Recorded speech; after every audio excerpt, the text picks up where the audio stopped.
Hello అండి, నమస్తే, welcome to me food express. Food ఎక్స్ప్రెస్లో మనం ఈరోజు అర్జెంటుగా ఒక పుదీనా రసం చేయాలండి. ఎందుకంటే ఈ సీజన్లో పుదీనా తింటాం చాలా మంచిది కాబట్టి. సో ఇంగ్రీడియంట్స్ ఒకసారి చూద్దాం రండి. పుదీనా, పచ్చిమిర్చి, టమాటా, మిరియాలు, ఉల్లిగడ్డ, కొత్తిమీర, వెల్లుల్లి, చింతపండు, ఉప్పు, పసుపు, చిల్లీ ఫ్లేక్స్, ఆవాలు, జీలకర్ర, ఇంగువ, కొద్దిగా ఆయిల్. సో ఇందులో ఏంటంటే చాప్టర్ నెంబర్ 1 పుదీనాను మంచిగా తీసి కడిగి రెక్కలు తీసుకోవడం, ఒక కట్ట చాలు. దానిలోకి షాలట్స్, లేదంటే మీ దగ్గర ఉల్లిపాయ ఉంటే చిన్న ఉల్లిపాయ ఒకటి, లేదంటే మీడియం సైజ్ కంటే కొంచెం చిన్నది ఒక ఉల్లిపాయ ఇందులో వేసేయండి. షాలట్స్ అయితే చాలా ఘాటు టేస్ట్ ఉంటుంది, అందుకని షాలట్స్ వేసిన నేను. అండ్ పచ్చిమిరపకాయలు పెద్దగా ఉన్నాయి కాబట్టి నేను ఒకటే వేస్తున్నా. చిన్నవి అయితే 2 వేసేదాన్ని, పక్కకు పెట్టేస్తున్నాను చూడండి. టమాటా మాత్రం ఇట్లా వేయకండి, తొక్కు తీసేయండి మొత్తం. డెడ్ ఈజీ, మొత్తం అయిపోయింది. టమాటా ఇది కూడా అట్లానే సేమ్, 2 టమాటాలు, ఒక 4-5 చారు. మనం దానిలో ఎందుకు వేస్తలేమంటే ఇది రీజన్ ఉందండి. మనకి తుక్కు ఎక్కువ రావద్దు. ఆల్రెడీ అవన్నీ మనకి లోపల గుజ్జు గుజ్జు అన్నీ తయారవుతాయి. దానితో టమాటా లేయర్ కూడా అవసరం లేదు. దానిలో పల్ప్ మనకి చాలా ఇంపార్టెంట్, అందుకని పల్ప్ తీసుకుంటున్నాం. మీరు ఉడకబెట్టి ఇట్లా టక్కన ఇది కూడా తీయచ్చు. That's all. కొంచెం దంచుకున్నాం, దంచినాక మిగతా వేద్దాం. మీరు ఇవన్నీ కలిపి మిక్సీ కూడా వేయచ్చు, కాకపోతే మిక్సీలో మనం అనుకున్న కన్సిస్టెన్సీ అట్లా ఉల్లిపాయలాగా అట్లా రావు. కొంచెం నలిగాక ఇదిగోండి, కొద్దిగా ఒక 1 టీ స్పూన్ జీలకర్ర వేసేస్తున్నాను. కొన్ని మిరియాలు, ఒక 1 టీ స్పూన్ మిరియాలు, ఒక 7-8 వెల్లుల్లి రెబ్బలు, అండ్ కొత్తిమీర కూడా ఇందులోనే వేసి దంచేయండి. గ్రీనరీ బాగుంటుంది, చాలా బాగుంటుంది. సో దీన్ని మంచిగా దంచుకోవాలి.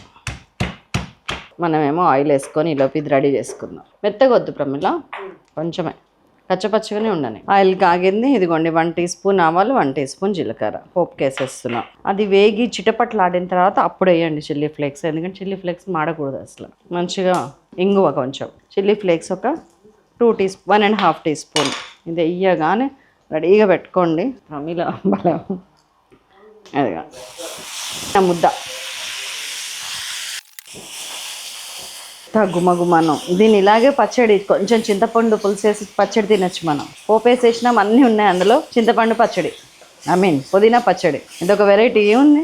కొంచెం పసుపు వేసేస్తున్నాను, ఒక 1/2 టీ స్పూన్, 1 టీ స్పూన్ ఉప్పు వేసేసాను. ఇదిగోండి చింతపండు నానబెట్టుకున్నాను మంచిగా, నాకు కావాల్సినంత. ఒక చిన్న జామకాయ సైజు, మీరు ఎంత పులుపు తింటారో అంత. ఇందులో ఆల్రెడీ 2 టమాటాలు ఉన్నాయి. ఎంత చింతపండు కావాలో అంత చింతపండు తీసుకొని పులుసు తీసుకోండి.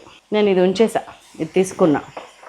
ఒక నిమ్మకాయ సైజు తీసుకున్నా, ఇంకొంచెం కూడా తీసుకోవచ్చు. మీరు తినే పులుపుని బట్టి అందాజా లెక్కేసుకోండి. మీకు ఏ అందాజా లేకపోతే కొత్తగా చేస్తున్నట్టయితే మాత్రం చెప్పాను కదా, ఒక పెద్ద సైజు నిమ్మకాయ సైజు తీసుకోండి. గట్టిగా నానబెడితే ఇంకొంచెం లూజ్గా అవుతుంది, సరిపోతుంది. ఇంత సింపుల్గా అయిపోతుంది ఇది. దీనిలో పచ్చిమిర్చి, చిల్లీ ఫ్లేక్సే కారం.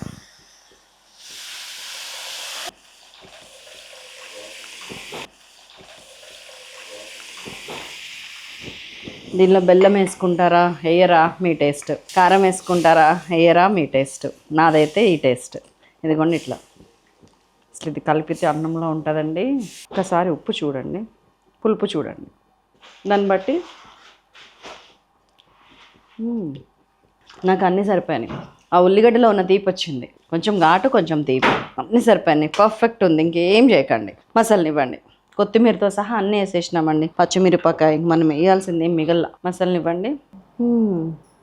ఏమన్నా టేస్టా, స్మెల్ గుమగుమ ఇట్లా వచ్చేస్తుంది అంతే.